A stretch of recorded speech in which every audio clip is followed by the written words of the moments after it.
تو آج بات کرتے ہیں کرکٹ کی، خاص طور پر ایک ایسی خبر پر جس نے کافی شائقین کو مایوس کیا ہے۔ جی بالکل۔ پاکستان اور بھارت کے لیجنڈز کا ایک میچ ہونا تھا world champion ship of legends میں، لیکن وہ نہیں ہو سکا۔ جی جی تو آج ذرا اسی پر بات کرتے ہیں کہ آخر ہوا کیا۔ بالکل، ہمارے پاس جو معلومات ہیں جو زیادہ تر خبروں کے ذرائع سے ہی لی گئی ہیں، وہ یہی بتاتی ہیں کہ یہ میچ منسوخ ہو گیا۔ منسوخ؟ جی، برمنگم میں ہونا تھا ایجبسٹن میں اتوار کو، جی، لیکن وہ نہیں ہو پایا۔ اچھا، تو یہ پکی خبر ہے کہ منسوخ ہو گیا، افواہ نہیں تھی؟ نہیں، خبر تو پکی ہے۔ تو ان خبروں میں، ان ذرائع میں وجہ کیا بتائی جا رہی ہے اس کی؟ یہ تو کافی اہم میچ تھا۔ جی، اہم تو بہت تھا، اور جو بنیادی وجہ دیکھیں ان ذرائع سے سامنے آ رہی ہے وہ ہے بھارتی کھلاڑیوں کا مبینہ انکار۔ انکار؟ کس بات سے انکار؟ کھیلنے سے انکار۔ کہا یہ جا رہا ہے مبینہ طور پر کہ انہوں نے ایک شرط رکھی تھی۔ شرط؟ کیسی شرط؟ شرط یہ کہ اگر شاہد آفریدی پاکستانی ٹیم میں شامل ہوتے ہیں تو وہ یعنی بھارتی کھلاڑی حصہ نہیں لیں گے۔ اچھا، یہ تو بڑی عجیب بات ہے۔ کون کون سے کھلاڑیوں کا نام لیا جا رہا ہے اس میں؟ جو نام ان رپورٹس میں سامنے آئے ہیں ان میں دیکھیے یوسف پٹھان ہیں، عرفان پٹھان، اوہو، پٹھان بردرز۔ جی، اور ہربھجن سنگھ، سریش رائنا اور یوراج سنگھ۔ یہ تو سب بہت بڑے نام ہیں، بہت سینئر کھلاڑی ہیں۔ بالکل۔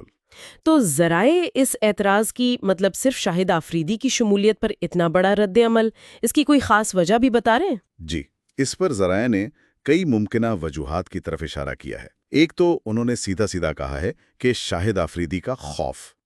جی، یہ لفظ استعمال ہوا ہے۔ دوسری وجہ یہ بتائی گئی کہ ماضی میں کوئی تنازع ہوا تھا جس پر شاہد آفریدی نے پاکستان کے لیے کافی سخت موقف اپنایا تھا۔ اور تیسری بات جو کہ کافی آپ کہہ لیں دلچسپ ہے یا غور طلب ہے، وہ یہ کہ بھارتی کھلاڑیوں کو شاید اپنے میڈیا کا ڈر تھا۔ اپنے میڈیا کا؟ جی، جسے ان ذرائع میں گودی میڈیا کہا گیا ہے، اور ساتھ ہی بی جے پی حکومت کے ممکنہ رد عمل کا بھی مبینہ طور پر ڈر تھا۔ لیکن یہ واضح کرنا ضروری ہے کہ یہ سب باتیں ان فراہم کردہ ذرائع کے مطابق ہیں، ہم صرف رپورٹ کر رہے ہیں۔ بالکل، یعنی یہ صرف کھیل کا معاملہ نہیں رہا، اس میں ماضی کے واقعات، سیاسی دباؤ، یہ سب چیزیں بھی شامل لگ رہی ہیں ان رپورٹس کی روشنی میں۔ جی، ایسا ہی لگتا ہے۔ تو منتظمین کیا کہہ رہے تھے؟ WCL والے؟ ان کا کیا موقف تھا؟ World champion ship of legends کے جو منتظمین ہیں وہ تو ظاہر ہے مایوس تھے۔ ظاہر ہے۔ جو معلومات ہیں ان کے مطابق انہیں کافی امید تھی کہ یہ میچ ہو جائے گا، جیسے ہاکی وغیرہ کے میچز تو ہوتے رہتے ہیں دونوں ملکوں کے۔ ہاں، وہ تو ہوتے۔ تو انہیں لگا تھا یہ بھی ہو جائے گا، مگر ایسا ہو نہیں سکا۔ اور شائقین، ان کا کیا بنا جو اتنے شوق سے انتظار کر رہے ہوں گے پاک بھارت میچ کا، لیجنڈز کا ہی صحیح؟ جی، شائقین تو بہت مایوس ہوئے ہیں۔ اطلاعات یہی ہیں کہ پاکستان اور بھارت دونوں طرف کے جو کرکٹ فینس تھے ان میں شدید مایوسی تھی۔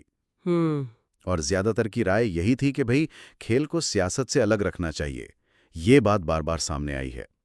اور یہ بھی بتاتا چلوں کہ ان ذرائع کا اپنا ایک تجزیہ بھی ہے سارے معاملے پر۔ اچھا، وہ کیا ہے؟ وہ اس منسوخی کو براہ راست جوڑ رہے ہیں بھارتی کھلاڑیوں کے مبینہ خوف اور سیاسی دباؤ سے۔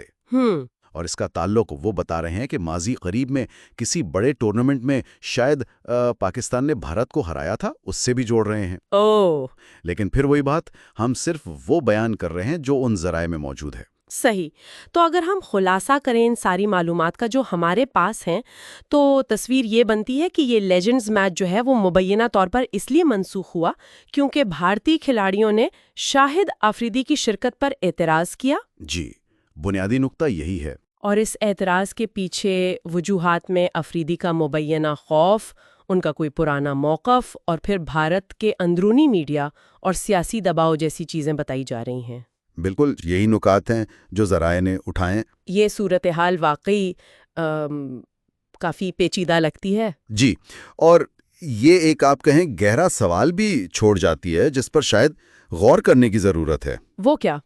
کہ جب کھیل، خاص طور پر اتنے بڑے مقابلے جیسے پاک بھارت میچ، وہ اس طرح قومی جذبات، مبینہ خدشات اور سیاسی بیانوں میں الجھ جائیں جیسا کہ ان ذرائع سے لگ رہا ہے، تو اس کے پھر وسیع تر اثرات کیا ہوتے ہیں خود کھیل کی اپنی روح پر اور معاشرے پر؟ یہ ایک سوچنے کی بات ہے۔